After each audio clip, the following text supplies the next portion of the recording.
Hi friends, பார்த்தீங்கன்னா துணி ஊருக்கு போயிட்டு வந்து துணி நிறைய கிடக்குது. ஒரு டப்பு மிஷினில் போட்டாச்சு. அவர் துணியை அவர் துவைச்சிட்டாரு பாருங்கள். வாஷிங் மிஷின் துவைச்சிட்டு இருக்குது பாருங்கள். கேபிள் போகுது பாருங்கள்.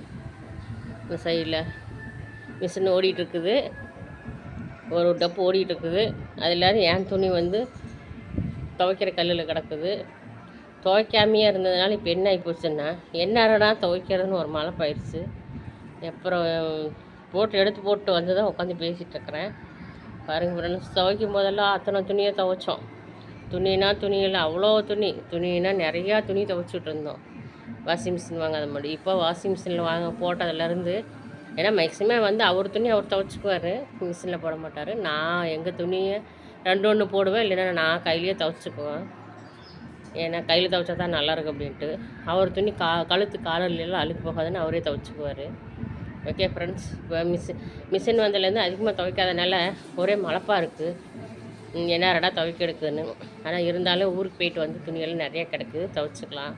ஓகே ஃப்ரெண்ட்ஸ், வாஷிங் மிஷினில் வந்ததுலேருந்து இப்போ துணி துவைக்கிறதுனால மழப்பாயிருச்சு. ஓகே ஃப்ரெண்ட்ஸ், பாய். பிடிச்சிருந்தா லைக் பண்ணுங்கள்.